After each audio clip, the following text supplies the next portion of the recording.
Assalamualaikum warahmatullahi wabarakatuh. Waalaikumsalam warahmatullahi wabarakatuh.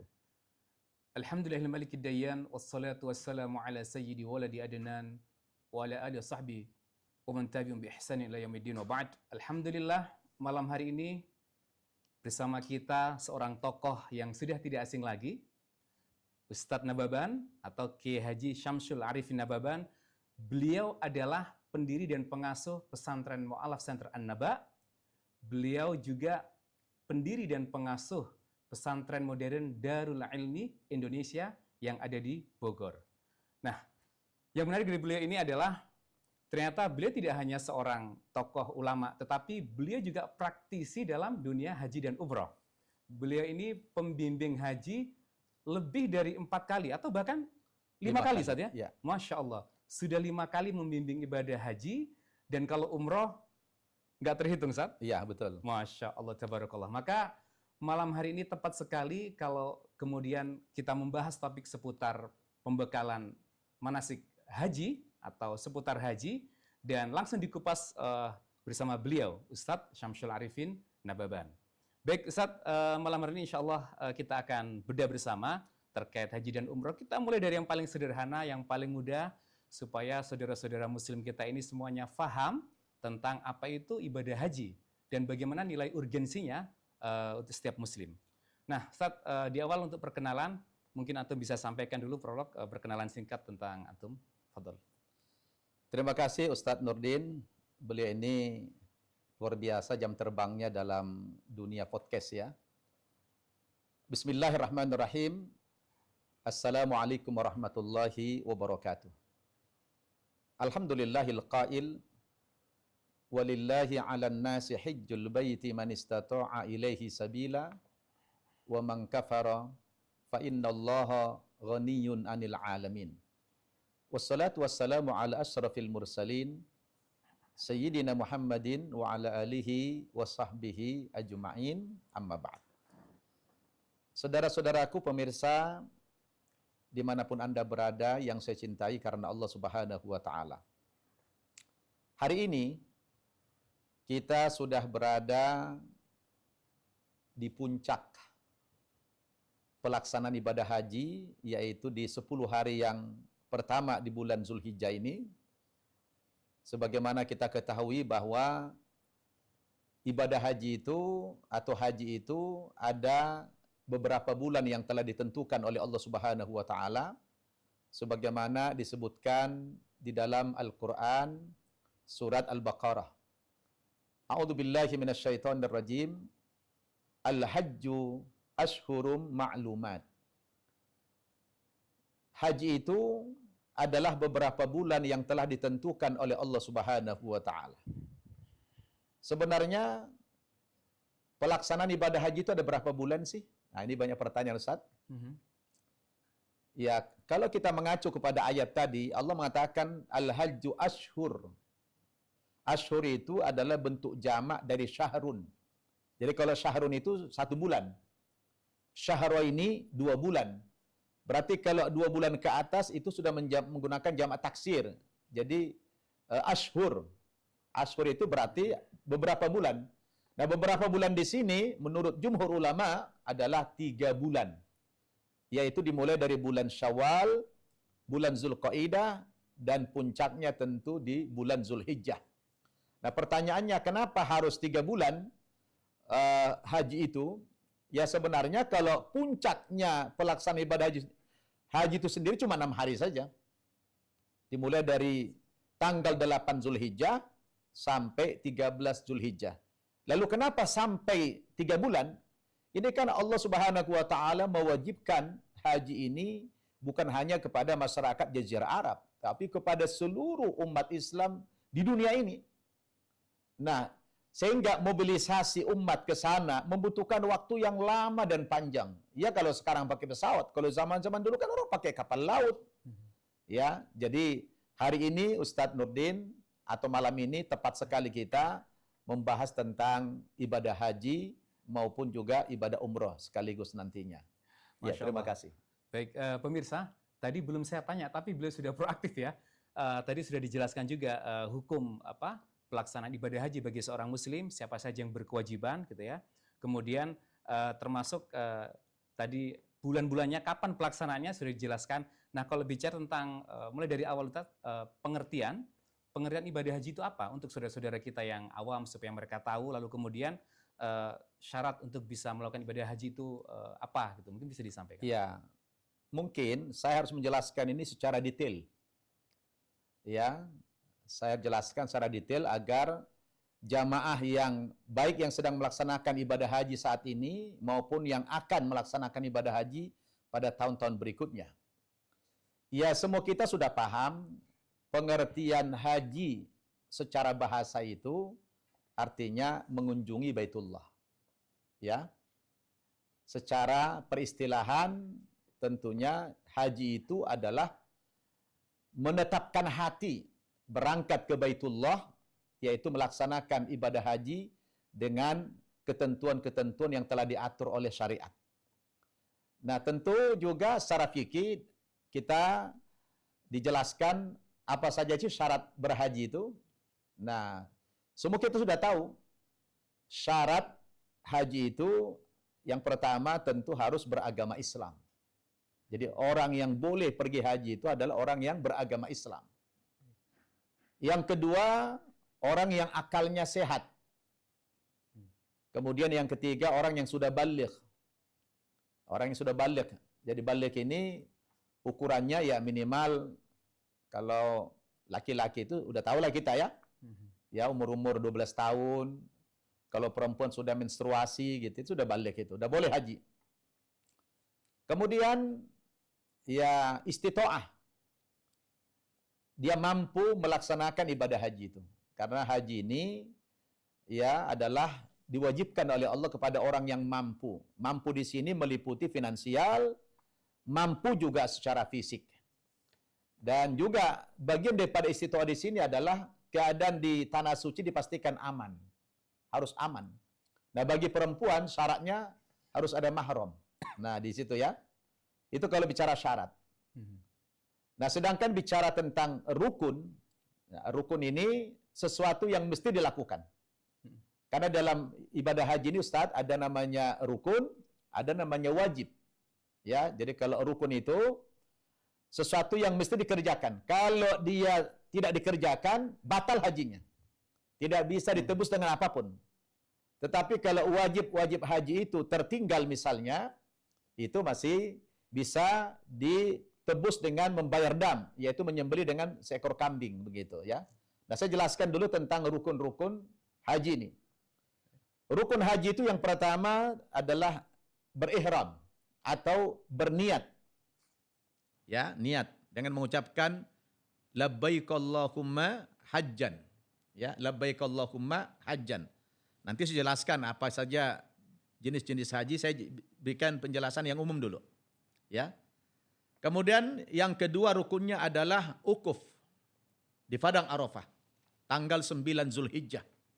Ya, ukuf di Padang Arafah tanggal 9 Zulhijjah. Karena Rasul mengatakan al-hajjul Arafah. Haji itu adalah ukuf di Padang Arafah. Kemudian yang ketiga adalah tawaful ifadah. Yaitu tawaf yang rukun. Kemudian yang keempat itu sa'i. Kemudian yang kelima rukunnya adalah tahallul. Nah, kalau mau ditambah lagi yang keenam adalah tertib. Tertib artinya berurutan. Jadi nggak bisa kita tawaf ifadah dulu baru ukuf, nggak bisa. Harus ukuf dulu, ya tanggal 9 baru kemudian tawaf ifadah. Ini rukun yang tidak boleh ditinggalkan sama sekali. Kalau ini tertinggal, wajib dia mengulangi lagi hajinya pada tahun berikutnya kalau masih ada panjang umur dan ada kesempatan. Kemudian ada namanya wajib haji. Apa saja wajib haji itu, saudara? Yang pertama adalah berihram dari miqat. Nah, ini. Jadi kalau berihramnya sendiri itu adalah rukun. Nah, saya jelaskan. Kalau berihram itu rukun. Tapi berihram dari miqat itu adalah wajib haji. Nah, itu bedanya. Jadi tolong dipisahkan ya. Berihram itu rukun, tapi berihram dari miqat itu wajib. Baik. Nah, itu ya. Nah, miqat itu apa? Mikot secara bahasa artinya batas. Nah, batas di sini ada dua. Pertama ada namanya mikot zamani, batas waktu. Yang kedua ada namanya mikot makani, batas tempat. Nah, berbicara tentang mikot zamani, ini hanya berlaku kepada haji saja. Ada batas waktu. Waktunya tertentu saja. Beda dengan umroh. Kalau umroh itu tidak ada batas waktunya, unlimited. Kapan saja Anda ingin berumroh, boleh. Tapi kalau haji, hanya di 3 bulan itu saja. Puncaknya di bulan Zulhijjah. Jadi Anda yang berniat untuk pergi haji di tahun itu, sudah boleh berangkat tanggal 1 Syawal. Sudah boleh berangkat. Maka Allah katakan, Al-Hajjul Ashhurum Ma'lumat. Haji itu beberapa bulan yang telah ditentukan oleh Allah Subhanahu wa Ta'ala. Loh, Ustaz, ngapain? Itulah sebabnya keluasan Islam ini, loh kalau di awal-awal itu ngapain aja? Itu sebabnya Allah Subhanahu wa Ta'ala memberikan ada 3 pilihan haji. Nah, saya harus detail ini. Ada 3 pilihan haji. Yang pertama namanya haji ifrat. Haji ifrat ini adalah dia pergi ke tanah suci hanya berhaji tok. Maka ifrat ini tunggal. Nah, orang yang dilakukan oleh orang Indonesia, Ustaz? Ya, orang siapa saja boleh. Haji ifrat. Cuma kalau di awal-awal di bulan Syawal dia mengambil haji ifrat, itu gak akan sanggup. Kenapa? Karena dia dari mikot meletakkan niatnya untuk berhaji, langsung berhaji, labbaik Allahumma hajjan.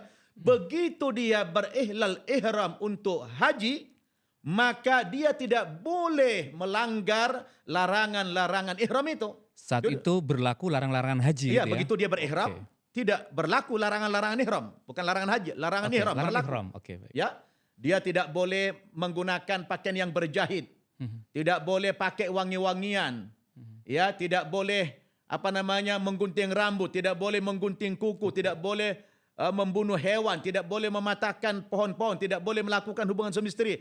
Lalu kalau berangkat di awal-awal bulan Syawal, siapa yang tahan? Dalam keadaan berihram terus, apalagi kalau musim dingin begitu, tidak sanggup. Maka orang yang berangkat di awal bulan Syawal tidak dianjurkan mengambil haji ifrat. Pilihannya? Nah, makanya ada beberapa pilihan. Yang kedua ada namanya haji qiran. Haji qiran ini adalah artinya bersama-sama, menggabungkan 2 niat dalam satu amalan. Yaitu dia berniat haji dan umroh sekaligus. Maka kalimatnya labbaik Allahumma hajjan wa umrotan. Tapi dalam satu amalan. Ya Allah, inilah aku datang melaksanakan ibadah umroh, haji dan umroh sekaligus dalam satu amalan saja. Nanti kalau dia masuk ke tanah suci, cukup melaksanakan tawaf kudum saja. Tawaf kudum sebagai penghormatan.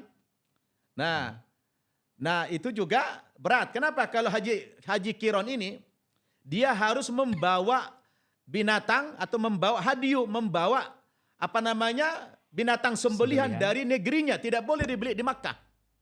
Jadi kalau kita dari Indonesia mengambil haji qiran, bawa kambing dari sini, waduh bisa jatuh pesawat itu. Ya, tidak mungkin kita melakukan haji qiran itu, berat. Karena harus membawa kambing dari negara di mana dia berada, tidak boleh membeli di tanah suci. Nah, jadi ini juga tidak mungkin kita lakukan haji qiran. Nah, yang mungkin kalau di awal-awal orang Indonesia ataupun dari negara lain, dia mengambil haji tamattu. Apa itu haji tamattu? Tamattu secara bahasa artinya bersenang-senang. Tetapi dalam pelaksanaan tamattu itu artinya dia mengerjakan umroh dulu baru berhaji. Jadi dipisah. Jadi dia pergi ke tanah suci itu, berhaji pada tahun itu, dia berumroh dulu baru dia berhaji.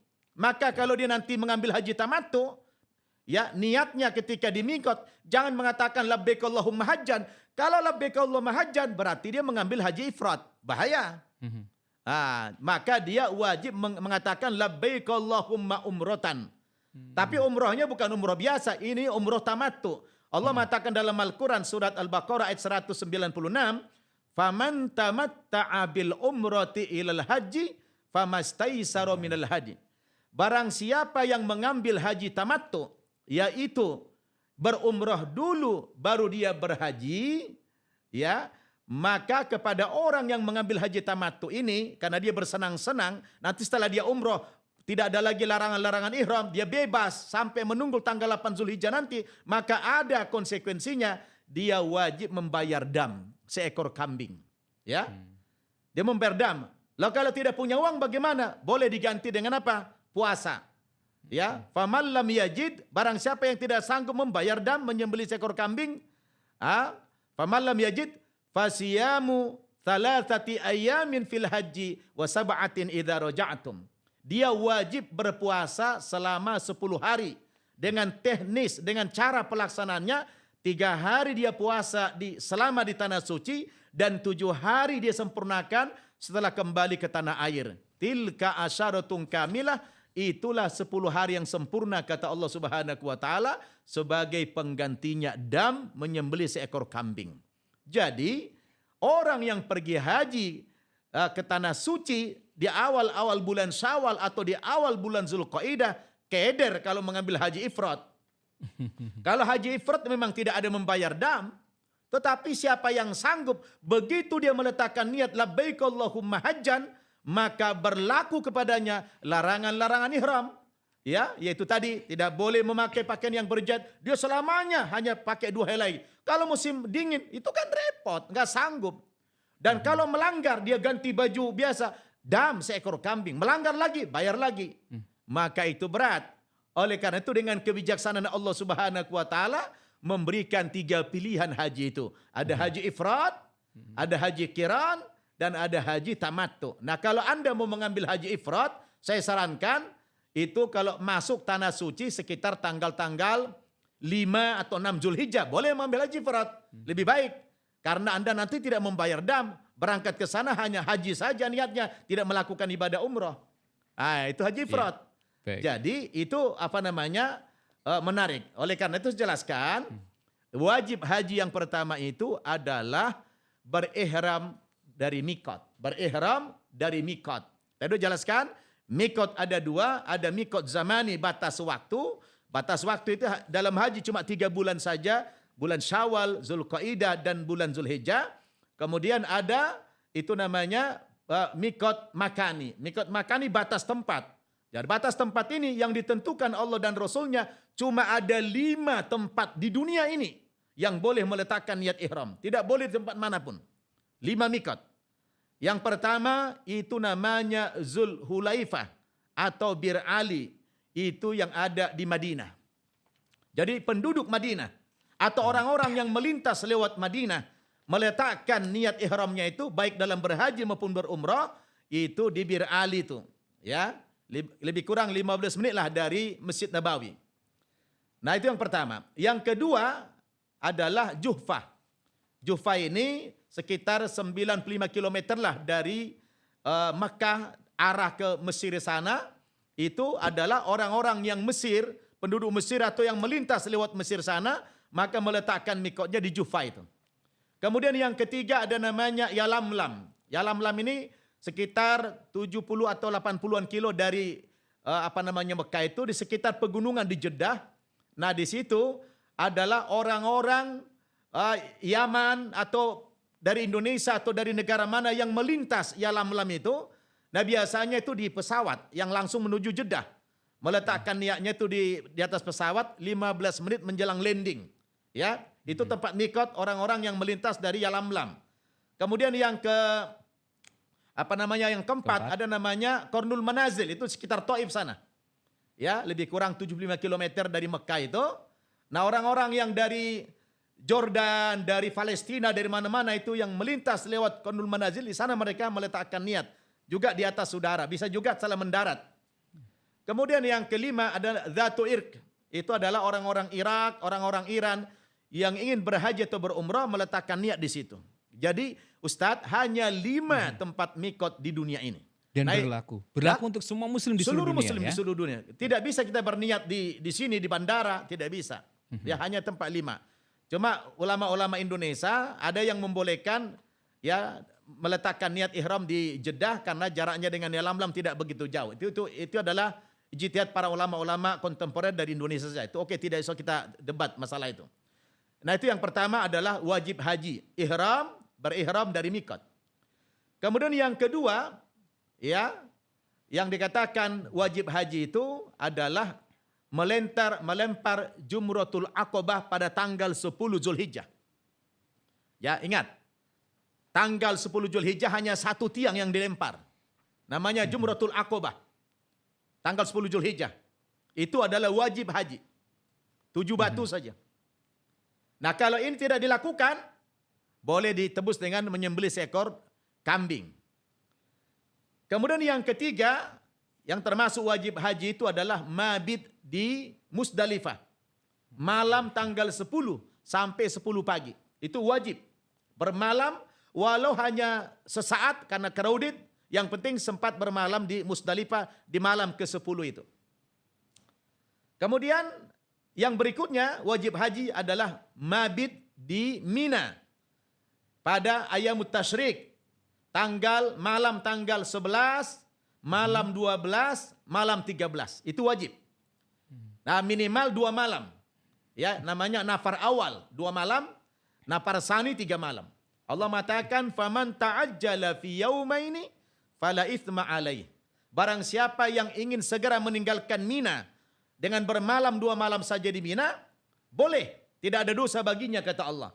Tetapi wa man ta'akhkhara fala itsma alaih liman ittaqa. Barang siapa yang mengakhirkan, ingin menyempurnakan sampai 3 malam, tidak ada dosa baginya bagi orang yang ingin mencapai takwa kepada Allah Subhanahu wa taala. Artinya bermalam 3 malam itu lebih utama, namanya nafar sani. Nah, itu adalah wajib haji. Kemudian yang berikutnya adalah melempar jumrah, 3 jumrah pada Ayyamut Tasyrik. Tanggal 11, tanggal 12, tanggal 13 Zulhijjah. Masing-masing 3 tiang. Ya, 3 tembok kalau sekarang. Jumratul Ula 7 batu, Jumratul Usta 7 batu, dan Jumratul Aqabah 7 batu. Ya, itu selama 3 hari, setiap hari. Jadi tanggal 11-nya 3 tiang, 21 batu berarti. Hari keduanya juga begitu, hari ketiganya juga begitu. Nah, itu adalah wajib. Tapi kalau ketinggalan tidak dilaksanakan, bisa ditebus dengan dam lagi. Nah, yang terakhir wajib haji itu adalah tawaful wada'. Tawaf perpisahan, ya. Tawaf perpisahan itu termasuk juga wajib haji. Nah, ini Saudara detailnya tentang syarat, kemudian rukun, kemudian wajib hajinya. Nah, saya ingin menggiring dulu pemirsa ini. Baik. Saya ingin menggiring antum, seakan-akan antum sekarang ikut saya. Saya sedang memandu antum untuk pergi haji. Masya Allah. Ingin pandu antum sekarang. Sekarang kita katakan mengambil haji tamattu. Ya, haji tamattu. Dijelaskan dulu Ustaz. Saya jelaskan. Yang umum dilakukan oleh jamaah Indonesia itu Ya, dari ketiga ini. bukan hanya Indonesia, dari seluruh dunia. Seluruh dunia, Masya Allah. Karena kalau dia di awal-awal bulan, Ya. tapi kalau dia masuk Makkah itu adalah tanggal-tanggal di 10 hari yang pertama di bulan Zulhijjah, mungkin masih mungkin mengambil haji ifrad. Karena tidak terlalu lama di berihram. Berarti lebih kurang dia 10 hari berihram. Jadi mayoritas jamaah haji mereka mengambil haji tamattu. Pasti ya? tamattu. Baik. Ya, qiran tidak mungkin. Tapi yang menariknya tadi antum sampaikan, ifrad ini sangat berat. Gitu berat dalam menjaga larangan-larangan ihram. Tapi antum kasih tips, kalau apakah mungkin dikerjakan oleh jamaah haji? Mungkin. Dan di timing 10 hari waktunya pertama. Timing waktunya kalau ifrad itu di 10 di bulan Zulhijjah. Di bulan Dzulhijjah tanggal 6 tadi ya. Kalau 10 hari masih mungkin lah. Oke. Ya, baik. Meninggalkan larangan-larangan ihram itu masih mungkin. Tapi kalau 2 bulan tidak mungkin, berat. Dan memang tidak dibayar dam. Tapi kalau haji tamattu bayar dam. Maka saya menggiring antum sekarang ini kita mengambil haji tamattu. Yuk, bagi yang belum berangkat nih, akan berangkat kita haji tamattu. Yuk, kita aminkan ya, pemirsa semuanya. Ya, sekarang kita ikuti aminkan. Saya, seakan-akan antum sekarang sedang berhaji ikut saya sekarang. Baik. Ayo kita haji tamattu. Nah, katakan kita terbang ke Madinah dulu. Kita ke Madinah, begitu sampai di Madinah kita bermalam di Madinah. Kalau di Madinah itu saudara tidak ada rangkaian ibadah haji atau umrah. Madinah itu hanya tempat ziarah saja. Ya, etikanya kita yang membawa agama Islam kan Rasulullah. Kebetulan makamnya di sana, kuburannya di Madinah, ya kita kulunwon lah. Kita ziarah dulu ke makam beliau di Madinah, mengunjungi masjid beliau, yang mula-mula dalam Masjid Kuba, kemudian mengunjungi masjid beliau yang kedua adalah Masjid Nabawi. Ya, mengunjungi juga tempat-tempat bersejarah seperti Kuba, Jabal Uhud, kemudian mengunjungi kuburan para syuhada di Jabal Uhud, kuburan para sahabat juga di Baqi dan lain sebagainya, banyak tempat bersejarah. Nah, sekarang kita pergi haji dari Madinah, mengambil haji tamattu. Nah, sekarang kita akan berangkat katakan di bulan Syawal atau di bulan Zulqaidah. Berangkatlah kita sekarang menuju ke Mekah. Terlebih dahulu kita mampir dulu di Mikot di Bir Ali atau Zulhulaifah. Apa niat kita? Niat kita mengambil haji tamattu adalah umrah. Kita berangkat ke Mikot di Bir Ali. Labbaik Allahumma umratan. Labbaik Allahumma umratan. Artinya, ya Allah, inilah saya datang memenuhi panggilanmu untuk berumrah. Ya, lalu memperbanyak talbiyah, mengucapkan labbaik Allahumma labbaik, labbaik la syarika laka labbaik, innal hamda wan ni'mata laka wal mulk la syarika lak. Nah, begitu antum meletakkan niat ihram ini untuk umrah, maka berlakulah kepadamu larangan-larangan ihram itu, yaitu tidak boleh memakai lagi yang berjahit bagi laki-laki. Kalau perempuan boleh. Karena perempuan tidak ada pakaian ihramnya, yang penting menutup aurat. Laki-laki hanya 2 helai saja. Kemudian bagi laki-laki dan perempuan tidak boleh menggunakan minyak wangi. Kecuali ke badan sebelum berihram. Boleh. Kemudian tidak boleh menggunting kuku. Tidak boleh mencukur rambut. Ya, tidak boleh melakukan hubungan suami istri. Tidak boleh membunuh hewan. Tidak boleh menghancurkan pohon-pohon. Tidak boleh nikah. Tidak boleh menikahkan. Tidak boleh menjadi saksi nikah. Berlaku larangan ihram ini. Kalau dilanggar, ada damnya. Termasuk ada mengambil fidyahnya. Termasuk mengambil barang temuan nggak boleh, Ustaz ya? Ya, tidak boleh. Ada fidyahnya. Ada 3 tebusannya. Pilihan. Imma dia berpuasa 3 hari, atau memberi makan 6 orang miskin, atau menyembelih seekor kambing. Silakan dipilih. Satu pelanggaran. Ya, katakan dia lagi berihram digunting kuku. Satu pelanggaran. Pilih salah satu di antara 3. Mau pilih puasa 3 hari di sana, atau memberi makan 6 orang miskin dengan harga 10 rial. 1 orang kali 6, 60 rial. Atau menyembelih seekor kambing, lebih besar lagi. Satu pelanggaran. Nah, berlaku itu. Nah, maka kita selama berihram itu harus menjaga jangan sampai melanggar larangan-larangan ihram itu. Lalu setelah kita berihram di Bir Ali, kita melakukan solat sunnah ihram dulu 2 rakaat. Habis itu baru kita go. Ada yang naik kereta api, ada yang naik bis atau naik kendaraan pribadi berangkat. Ayo kita jalan menuju ke Makkah. Biasanya setelah sampai di Makkah kita transit dulu di hotel. Sekitar 2 jam lah lebih kurang. Sana kita rehat sebentar, kemudian makan minum. Habis itu baru mutawif. Mengajak kita untuk turun dari hotel semua dalam rangka berangkat ke haram, melaksanakan ibadah umroh tamattu tadi. Dalam keadaan yang bersuci semuanya. Sudah berwudu semuanya. Lalu berangkat kita sama-sama ke haram untuk umroh. Begitu sampai di masjid, pintu masjid, kita baca doa dulu. Allahumma antas salam wa minkas salam. Tabaruk tayyadal jalali wal ikram. Habis itu kita masuk, langsung melihat Ka'bah dulu. Begitu melihat Ka'bah, kita baca doa. Allahumma zid hadzal baita tashrifan wa ta'ziman wa takriman wa birran wa zid man syarrafahu wa 'azzamahu wa karramahu mimman hajjahu aw i'tamarahu tashrifan wa ta'ziman wa birran. Itu langsung menangis biasanya kita melihat Ka'bah itu. Setelah itu masuk kita ke pelataran Ka'bah. Akan memulai tawaf. Dari mana kita tawaf? Kalau dulu Rasul memulai tawaf dari Hajar Aswad, dia cium Hajar Aswad. Tapi sekarang mustahil kita mengawali tawaf dengan mencium Hajar Aswad. Maka di situ ada dibuat garis hijau, tanda hijau, lampu hijau. Itu garis lurus kepada Hajar Aswad. Kita hanya dianjurkan istilam saja dada dan mengucapkan Bismillah ya Allahu Akbar. Isyarat saja. Isyarat saja. Akan memulai ihram, memulai tawaf. Begitu kita mengatakan Bismillah Akbar, mulai tawaf, langsung baca doa. Allahumma imanan bika, wa tasdiqan bi kitabika, wa wafa'an bi ahdika, wa tiba'an li sunnati nabika Muhammadin sallallahu alaihi wasallam. Habis itu kita berjalan zikir. Subhanallah, walhamdulillah, wala ilaha illallah, wallahu akbar. Atau apa saja zikir-zikirnya. Lalu kita melintas nanti di makam Ibrahim. Tempat pijakan kaki Ibrahim ketika membangun Ka'bah itu. Dianjurkan kita baca doa.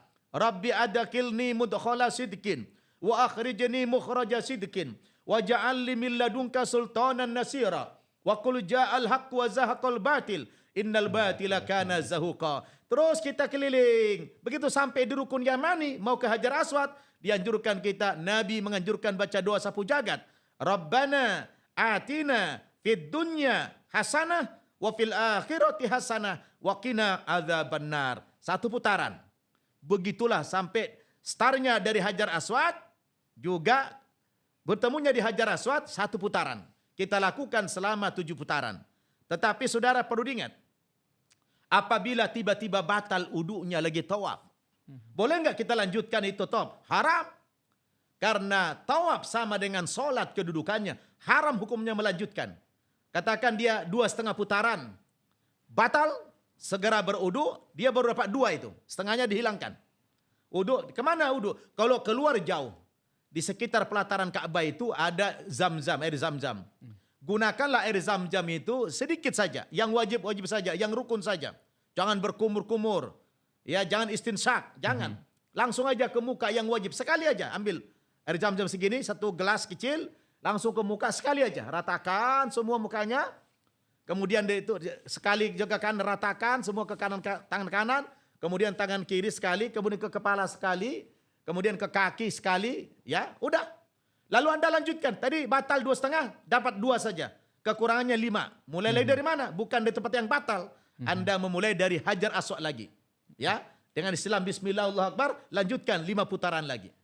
Jadi kita nggak perlu wudhu seperti kita wudhu biasanya di jangan, keran itu itu ya? air zam-zam. Haram kita menggunakan wudhu itu untuk dikonsumsi, untuk diminum. Itu kenapa beberapa jamaah ada yang membawa zam-zam saat tawaf di tasnya. Ya, gitu, kalau Ustaz, dia ya? batal. Tapi jangan duduk di situ. Basah semua nanti. Agak ke pinggir. Nah, begitu ya. Itu kalau batal. Ustaz, masih di tawaf, tadi mungkin belum disampaikan. Jadi ketika tawaf untuk yang jamaah laki-laki, biasanya apakah wajib untuk membuka lengan kanan ini pada saat kanan tawaf? ini terbuka. Yang ini terbuka, ini tutup. Yang kanan laki-laki ya. Kalau perempuan tidak boleh pakai cadar. Kalau baru sadar ketika mungkin 1 putaran ini kaitannya tawaf umroh ya, Nah, bukan itu tawaf sunnah. Itu sunnah. Oh, jadi nggak apa-apa ya? Itu sunnah, tidak wajib. Baik. Jadi tidak ada dendanya. Tidak ada Kalau dia lupa, ya langsung aja. Kalau dia ingat itu tidak wajib. Begitu Sunnah ingat langsung buka aja Iya. untuk mendekat ke sunnah gitu ya. Oke. Baik. Nah itu setelah kita tawaf 7 putaran, apa yang kita lakukan? Sholat sunnah dulu, sholat sunnah tawaf di belakang makam Ibrahim kalau bisa. Habis itu habis doa, sebelum berangkat ke mas'ah tempat sa'i, dia minum air zam-zam dulu. Ketika akan minum, baca doa, Allahumma inni as'aluka ilman nafi'a, wa rizqan wasi'a, wa shifaan min kulli da'. Nah minum. Habis minum air zam-zam, lalu berangkatlah ke Bukit Sofa untuk sa'i. Dia mengatakan, inna sofa wal marwata min sya'airillah, faman hajjal baita awi' tamara, fala junaha alaihi ayat tawafa bihima, wa man tatawa khairan, fa inna allaha syakirun alim. Begitu sampai di Bukit Sofa, dia akan memulai sa'i, dia menghadap ke kiblat dengan bertakbir, Allahu Akbar, Allahu Akbar, Allahu Akbar, la ilaha illallah, wallahu akbar, walillahil ham. Kemudian dia turun menuju ke Marwah untuk melakukan sa'i. Begitu nanti dia melintas, ada 2 tiang, 2 pilar yang warna hijau, ada lampu warna hijau. Disunnahkan dia baca doa, Rabbighfir, yang laki-laki berlari kecil, yang perempuan jalan santai. Dengan baca doa, Rabbighfir, warham, wa'fu, watakarram, watajawaz, amma ta'lam, innaka ta'lam, ma la na'lam, innaka antallah al-azzu al-akram. Itu jalan santai lagi. Begitu mau mendaki Bukit Marwah, baca lagi doa, inna sofa wal marwata min sya'airillah, faman hajjal baita awi tamara, fala junaha alaihi ayat tawafa bihima, wa man tata'a khairan, fa inna allaha syakirun alim. Sampai di Marwah itu sudah dihitung 1 putaran. Jadi kalau return PP itu sudah 2 putaran. Sampai di Marwah, putaran kedua bertakbir lagi menghadap kiblat. Allahu Akbar, Allahu Akbar, Allahu Akbar, dan seterusnya. Begitulah startnya dari Bukit Sofa, endingnya di Bukit Marwah. 7 putaran. Kalau bedanya dengan tawaf tadi, kalau Anda batal wudu ketika sa'i, tidak wajib Anda berudu. Boleh dilanjutkan sa'inya. Beda dengan tawaf. Kalau tawaf itu sama dengan sholat. Tapi kalau sa'i batal wudu, boleh teruskan. Oh, kalau pengen mantap berudu, situ ada juga air zam-zam. Silakan, gak apa-apa. Tapi kalau takut ditinggal jamaah, lanjut aja sa'inya. Sah. Karena itu adalah hanya napaktilas perjalanan keluarga Nabi Ibrahim, yaitu Hajar. Nah, kemudian begitu selesai, apa yang dilakukan dalam umrah? Tahallul. Tahallul artinya menggunting rambut. Arti tahallul itu menghalalkan. Jadi yang bisa melepaskan dia dari ikatan larangan-larangan ihram itu hanya dia dengan tahallul menggunting rambut tadi. Nah, bagi laki-laki sangat dianjurkan botak. Karena Rasul mendoakan 3 kali rahimahullahul muhallikin. Rahimahullahul muhallikin, rahimahullahul muhallikin. Semoga Allah merahmati orang yang botak 3 kali. Wal muqassirin, dan memendekkan itu didoakan Nabi 1 kali saja. Boleh dipendekkan bagi laki-laki. Perempuan minimal 3 helai. Nah, habis itu tertib. Nah, ini ibadah umroh tamattu. Nah, begitu Anda selesai umroh ini, maka Anda tidak ada lagi larangan ihram, sudah bebas. Makanya bersenang-senang, bebas Anda. Nah, tak ada lagi mau hubungan suami istri sudah boleh. Ya, tak ada larangan lagi, bebas. Baru nanti Anda tanggal 8 Zulhijjah, barulah kemudian masuk pelaksanaan ibadah haji itu. Begitu tanggal 8 Zulhijjah, seluruh jamaah haji berihlal ihram, meletakkan niat ihram dari mana? Dari hotel masing-masing di Makkah. Itu permulaan haji. Mengatakan labbaik Allahumma hajjan. Ya Allah, inilah aku datang memenuhi panggilanmu untuk berhaji. Nah, begitu dia ihlal ihram tadi, berlaku lagi kepadanya larangan-larangan ihram itu sampai dia nanti tahallul. Nah, apa yang dilakukan jamaah haji tanggal 8 Zulhijjah? Tanggal 8 Zulhijjah namanya hari tarwiyah. Jamaah disunnahkan, bukan wajib, sunnah. Disunnahkan berangkat dulu ke Mina. Bermalam 1 malam di Mina. Ya, 1 hari penuh, 1 hari semalam di Mina. Sudah sampai di Mina sebelum zuhur. Apa yang dilakukan di Mina? Di Mina dia sholat seperti biasa. Bedanya kalau di Mina dia sholat 5 waktu, mengkosor sholat-sholat yang wajib yang 4 rakaat dunal jam'i tanpa menjamak. Jadi selama di Mina hanya boleh mengkosor yang 4 rakaat, tidak boleh menjamak. Jadi sholat zuhur 2 rakaat, zuhur aja. Tidak boleh dijamak. Nanti waktu asar sholat asar lagi 2 rakaat. Masuk maghrib, sholat maghrib 3 rakaat. Masuk isya, sholat isya 2 rakaat.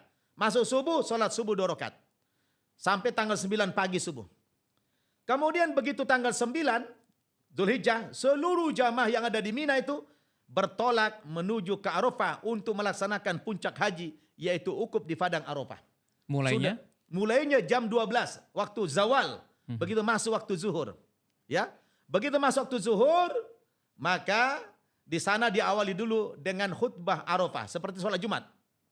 Khutbah Arafah dulu, begitu habis khutbah, seluruh jamaah yang di tenda-tenda melaksanakan sholat zuhur dan asar jamak qasar takdim. Ya, itu bedanya. Kalau di Mina tidak boleh dijamak. Tapi kalau di Arafah jamak qasar takdim. Begitu sholat zuhur 2 rakaat, kemudian sholat asar 2 rakaat. Lalu apa? Habis itu ya makan, ya berzikir, ya berdoa, dan dianjurkan karena doa paling mustajab itu paling dekat hamba dengan Allah itu di Arafah. Maka laki-laki dianjurkan di luar tenda doa ngangkat tangan sampai gini sampai kelihatan ketiaknya. Saking dekat jadi dengan Allah di Arafah itu. Ya, ibu-ibu nggak usah ikut-ikutan begitu.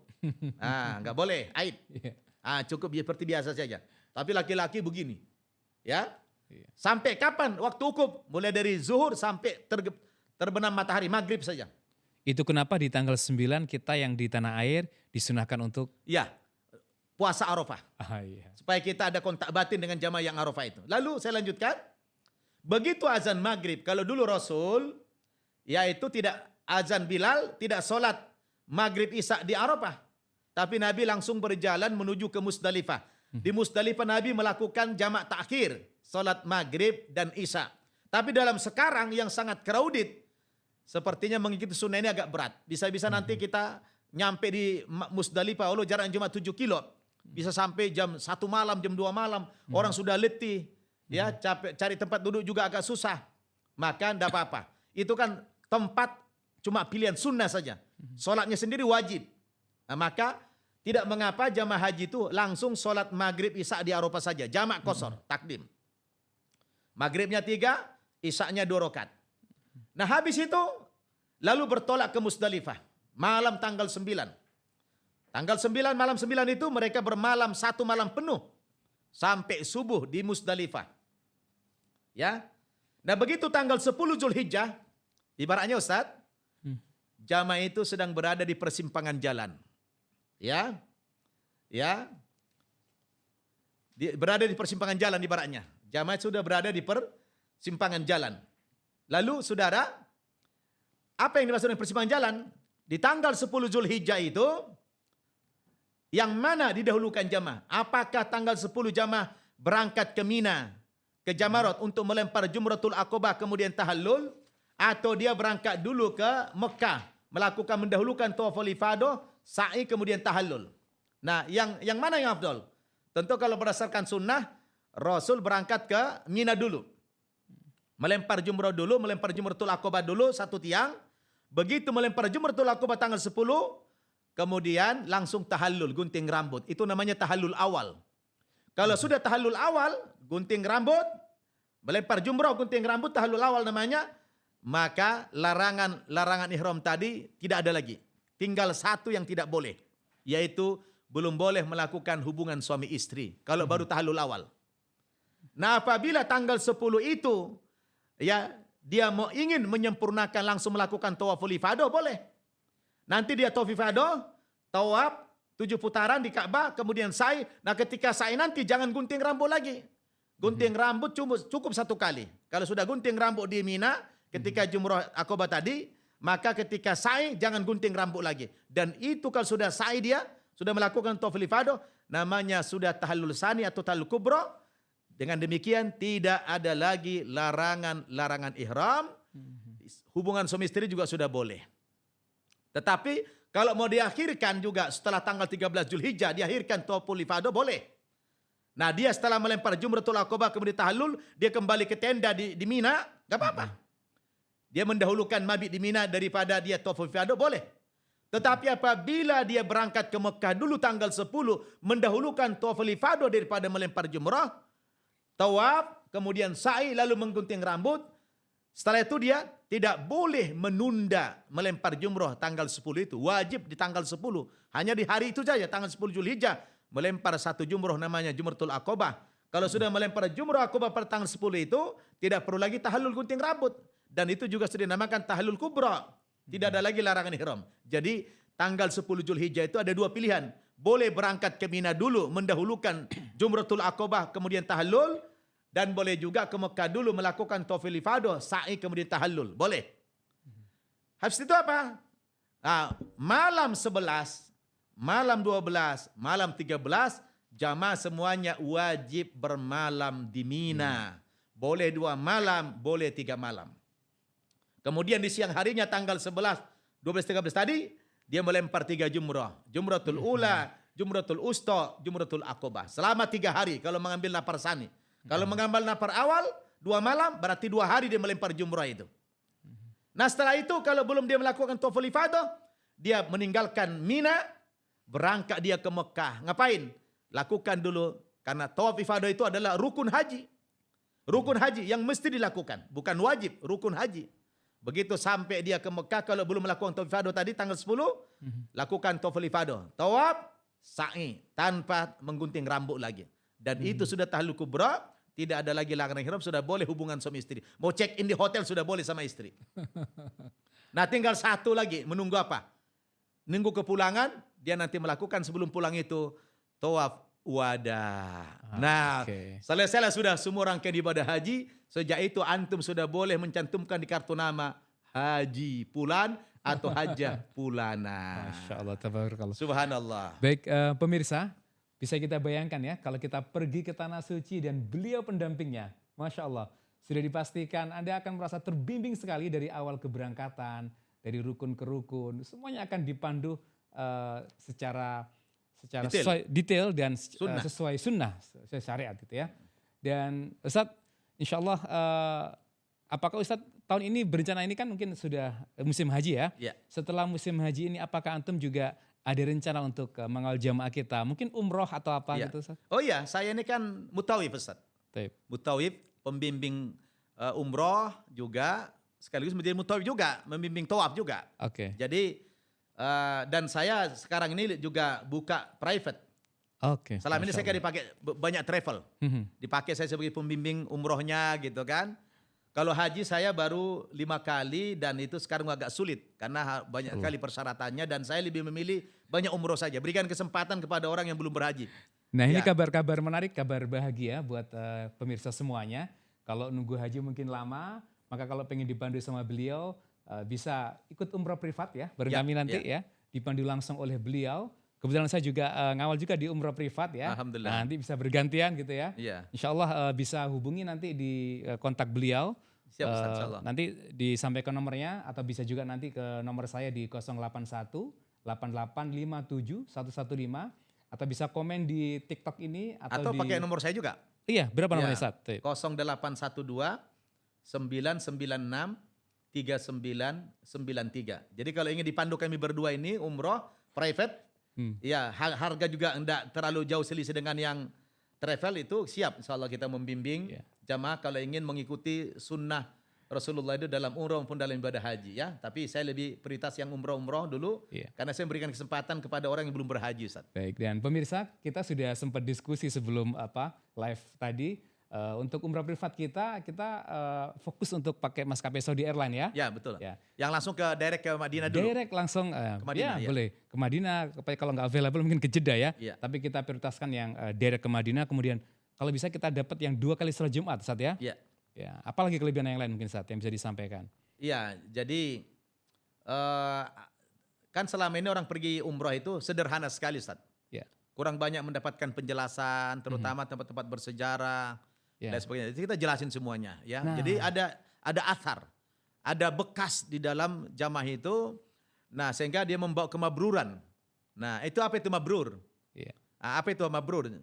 Jadi sahabat pernah bertanya kepada Rasulullah, Taib. "Ma birul haji ya Rasulullah?" Apa itu tanda-tanda haji mabrur ya Rasulullah?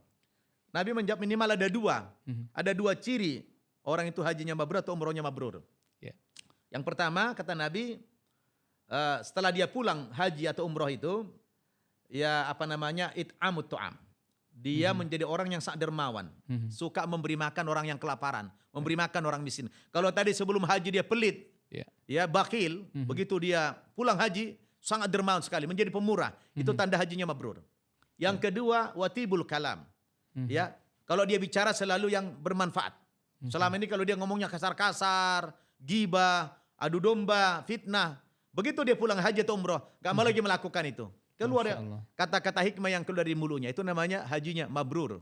Nah, begitu. Satu, kedermawanan, yang kedua ditutur kata ya. Tutur kata ya. Masya Allah. Karena kita tahu kata-kata ini kan banyak menyakiti orang. Ya. Itu Ya. diantara poin-poin yang kita tekankan nanti ketika pelaksanaan, Ya. baik itu haji ataupun Umroh. ibadah umroh privat kita. Ya tadi keunggulannya sudah 2 kali sholat Jumat, mungkin kita pakai Saudi Airline dan kita prioritaskan yang landing Madinah, kalau nggak ada baru ke Jeddah gitu ya. Terus kemudian ada tambahan di sirah mungkin ya, Ya. kita perkuat dengan pengkayaan sirah supaya jamaah juga bisa menarik kembali. Sebenarnya untuk menjalani kehidupan itu kita nggak perlu merekayasa sedemikian rupa, kita tinggal melihat sirah, kita tinggal duplikasi saja. Dan Plug and ada play, satu lagi, gitu ya. alhamdulillah, saya biasa kalau bimbing itu, mereka seakan-akan sudah umroh dulu sebelum umroh. Masya Allah. saya bawa- Gimana tuh, Ya Ustaz? saya bawa mereka dalam bimbingan manasik itu, Oh. saya ajak mereka hijrah secara rohani ke sana. Itu visualisasi Iya, gitu ya. sehingga mereka paham betul. Iya, Ketika sudah melaksanakannya, wah itu langsung terasa Masya sekali Allah. manfaatnya. Ketika dibimbing dengan tuntunan yang manasik yang benar Ya, tadi. luar biasa beliau ya. Ya. Jadi kalau kita di ilmu NLP, Neuro Linguistic Programming atau bahasa pemrograman pikiran, visualisasi itu tuh penting dilakukan di awal Ya. supaya apa? Ketika pas hari hanya bukan mengerjakan sesuatu yang baru lagi. Oh, saya kayaknya udah pernah ngelakuin ini. Dan itu sudah beliau hadirkan pada saat manasik Ustaz ya. Ya, Masya tapi salah satu kalau masih mungkin waktunya ini, saya ingin sampaikan kepada jamaah sekalian, pemirsa, inti kalau kita ingin mendapatkan kemabruran tadi di antara syarat-syaratnya itu adalah apa sih tujuan orang berhaji itu? Nah ini penting. Iya. Gimana sih? Kalau mengacu kepada firman Allah dalam Al-Quran surat Al-Hajj ayat 27, di mana Allah berfirman, A'udzubillahi minasyaitonir rajim. Wa adzin finnasi bil hajj. Wa adzin finnasi bil hajj. Ya'tuka rijala wa ala kulli dhamiri ya'tina min kulli fajjin amiq. Liyashhadu manafi'a lahum wa yadhkuru ismallahi fi ayamin ma'lumat ala ma razaqahum min bahimatil an'am. Ini. Kata Allah dalam ayat ini, ya Ibrahim, ya Muhammad, adzin fin nasi bil hajj. Panggillah, undanglah, serulah umat manusia untuk berhaji. Niscaya mereka akan menyambut panggilanmu, menyambut undanganmu.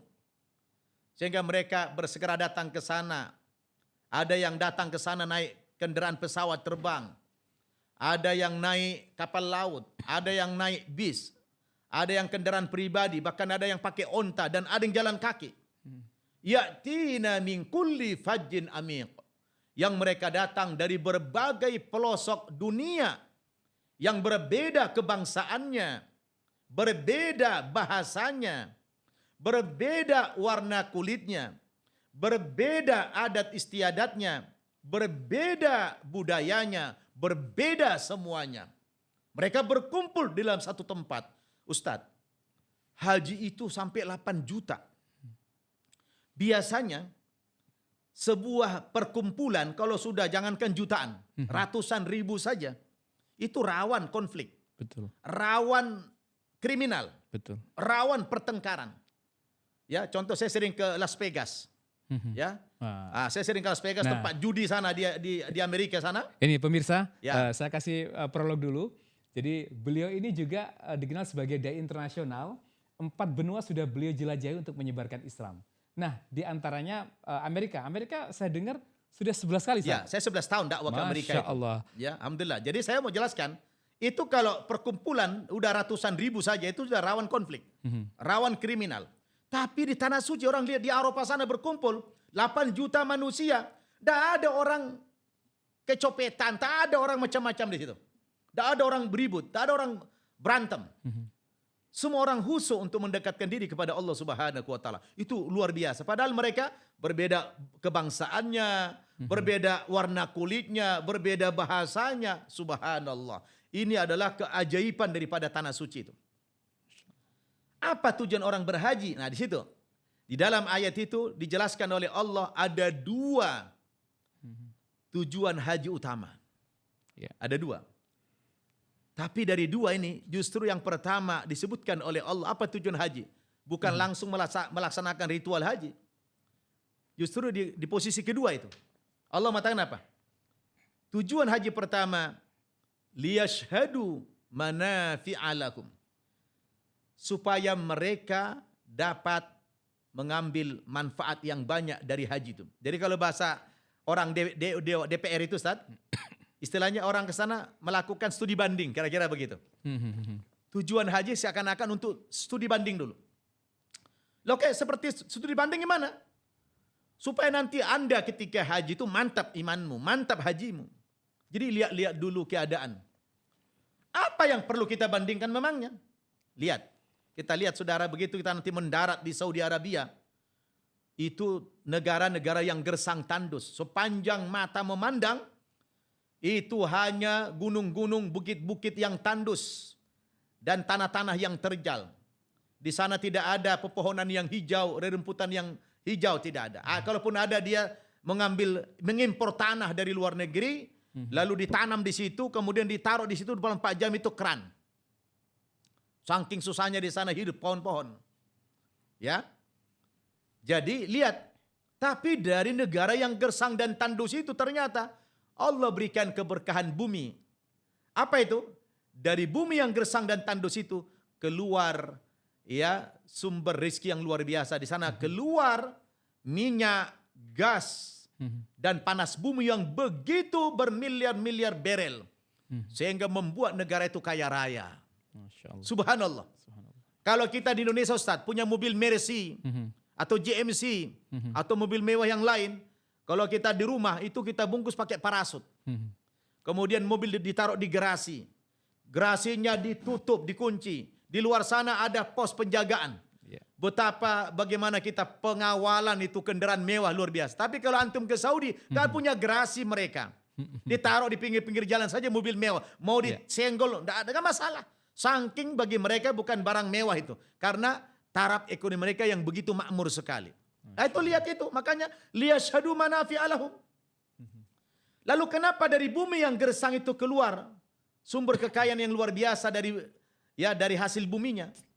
Karena Allah mengatakan dalam Al-Quran, walau anna ahlal qura amanu wattaqau lafatahna alaihim barakati minas sama'i wal ard.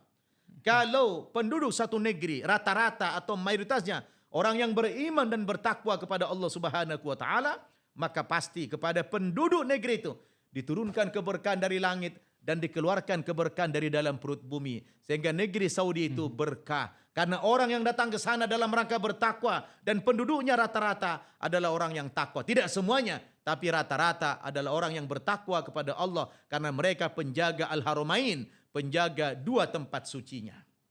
Jadi saudara, itu tujuan yang pertama. Bukan ritual haji dulu.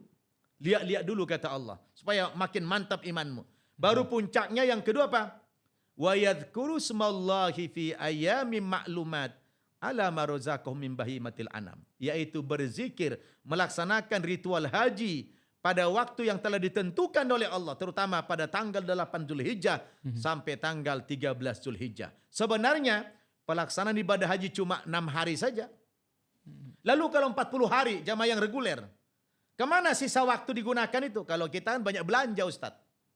Semestinya digunakan itu apa? Liyashhadu manafi'a lakum. Melakukan studi banding, lihat-lihat dulu supaya pulang dari sana bisa meraih haji yang mabrur.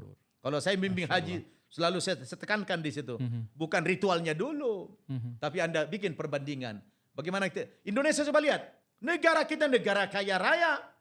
Negara yang hijau, tongkat saja dilempar bisa tumbuh jadi pohon kok. Gak perlu ditaruh keran di situ. Tapi sayang negara yang kaya raya. Tidak ada sumber alam yang paling kaya di muka bumi ini melebihi Indonesia, tidak ada. Saya sudah keliling ceramah 4 benua, saudara. Saya sudah keliling di pelosok-pelosok Amerika. Dari ujung ke ujung saya banyak keliling Amerika, lihat. Tidak ada sekaya Indonesia ini, saudara. Indonesia kaya raya luar biasa. Tetapi pertanyaannya, kenapa negara yang kaya raya ini masyarakatnya miskin, bahkan banyak yang hidup di bawah garis kemiskinan?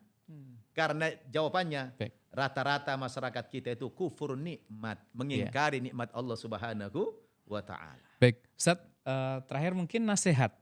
Mungkin 1 menit saja buat saudara-saudara kita yang sebenarnya mereka mampu, tetapi mereka menganggap, haji ini mahal, ngabisin duit banyak dan seterusnya. Apa nasihat antum buat mereka? Makanya Allah katakan dalam Al-Quran, walillahi 'alan nasi hajjul baiti man istata'a ilaihi sabila wa man kafara fa innallaha ghaniyun 'anil 'alamin. Diwajibkan kepada umat Islam yang mampu melaksanakan ibadah haji minimal sekali dalam seumur hidup. Tapi barang siapa yang mengingkari kewajiban haji itu, pada secara finansial dia mampu istita'ah. Ketahuilah saudara, fa innallaha ghaniyun 'anil 'alamin. Allah itu maha kaya terhadap alam semesta ini. Tidaklah Anda jatuh miskin dengan mengeluarkan menyetor ONH itu, tidak akan jatuh bangkrut Anda. Maka yakini Allah itu maha kaya. Karena haji itu adalah kewajiban sekali dalam seumur hidup. Anda jangan mengabaikan. Dan jangan nunggu, nanti kan kalau saya masih muda, nanti kalau sudah tua. Tidak, justru yang paling bagus berhaji adalah di waktu masih muda. Karena ibadah haji, ibadah perjuangan, ibadah jihad, ibadah fisik. Ya berat. Kalau Anda masih muda, tidak perlu dituntun-tuntun Anda. Akan mampu dan lebih khusyuk dalam rangka ibadah. Tapi kalau sudah tua, sudah uzur nanti didorong-dorong lagi. Aduh, kurang khusyuk dalam beribadah itu. Jadi saran saya, apalagi sekarang waiting listnya, daftar tunggunya itu sampai belasan tahun yang reguler. Yang ONH Plus saja sampai 7 tahun. Maka kalau Anda sudah mampu, daftarkan segera. Daftarkan segera supaya Anda nanti pada waktunya bisa melaksanakan ibadah haji. Tapi kalau Anda sudah daftar, sudah setor ONH, belum melaksanakan tapi meninggal dunia, insya Allah tidak ada dosa bagimu dan insya Allah pahala haji itu sudah sampai kepadamu. Baik, terima kasih Ustadz paparannya yang luar biasa. Ya, sama-sama Ustadz. Baik, pemirsa dimanapun Anda berada, kita malam hari ini kebetulan kita live di studio Pesantren Modern Darul Ilmi Indonesia. Dan ada kabar baik buat pemirsa semuanya bahwa masih ada seat ya, atau masih ada slot satu kelas yang kosong di Pesantren Modern Darul Ilmi Indonesia untuk tahun ajaran 2026-2027. Mungkin sekitar satu kelasnya ada ya sekitar 30 orang. 30 orang. Ya. Wah, kesempatan luar biasa. Dan di sini kelebihannya Pesantren Modern Darul Ilmi ini adalah orang kan selama tahunnya saya ini bapaknya para mu'alaf Ustaz. Betul. Karena saya dari Kristen dulu kan. Ya. Dianggap saya bapaknya mu'alaf dan saya banyak pesantren mu'alaf kebetulan. Nah, yang di Gadok ini saya bikin Pesantren Modern Darul Ilmi Indonesia yang berkiblat ke Gontor. Jadi bahasa pengantaranya itu bahasa Arab dan bahasa Inggris. Bilingual, Arab Bilingual, Inggris, pengajarnya juga. Kebetulan ada syekh juga ya. Ada syekh dari Mesir. Dari Mesir, Masya Allah. Ada dokter juga dari Malaysia. Ya, betul. Ada alumni dari kampus dari Amerika juga. Ya, betul. Masya Allah. Ya. Jadi jangan sia-siakan kesempatan ini. Masih ada satu kelas yang tersisa di tahun ajaran 2026-2027. Dan terakhir, pemirsa semuanya. Syaratnya apa? Syaratnya tamat SD. Oh iya. Kalau tamat SD 6 tahun masa belajarnya. Kalau Iya. tamat SMP 4 tahun masa belajarnya. Betul. Jadi ini bisa tamatan SD ataupun tamatan SMP gitu ya. Jadi tamatan SD 6 tahun, kalau tamatan SMP ikut kelas intensif bisa 4 tahun. Dan insya Allah bagus bahasa Arab, mahir nanti bahasa Arab. Insya Allah, Dan dijamin. Inggris. Bahasa Arab Inggrisnya luar biasa. Ya. Baik, pemirsa semuanya, untuk Anda yang berminat untuk melaksanakan ibadah umrah privat, ya, umrah privat ini bisa mulai 7, 8, 9 pack gitu ya, satu keluarga. Dibimbing teman bapaknya kantor. mualaf. Ya, akan dibimbing langsung sama beliau nih. Ustadz Naban. Dan saya dalam itu Ustaz, maaf. Dalam manasik juga saya selipkan tentang testimoni kenapa masuk Islam saya dulu. Betul. Dan saya dalam ceramah saya berikan perbandingan agama juga. Itu salah Ya. di antara khususan kita membimbing jamaah haji atau umroh. Baik, bisa kontak ke nomor beliau di 0812 9963 993 atau bisa juga di nomor saya di 081 88 57 115. Dan video-video private umroh atau umroh privat banyak saya unggah juga di TikTok saya di Nurdin Basyari Afami. Silakan nanti temukan di TikTok. Antum mulai pelan-pelan. Jak yang nomor HP-nya jangan dicoba. Biar siapa tahu pemirsa mau menulis sempat. Tulis ya. Ini Pelan-pelan nomor aja. Ustadz Naban di 0812 9963 993. Ya, satu lagi yang nomor saya di 081 88 57 115. Dan sampai ketemu di kesempatan berikutnya. Terima kasih Ustadz atas waktunya dan sama-sama. paparannya. Semoga bermanfaat ini. Insya Allah menasik kita bermanfaat ini. ya. Kita ketemu lagi di lain kesempatan. Assalamualaikum warahmatullahi wabarakatuh. Waalaikumsalam.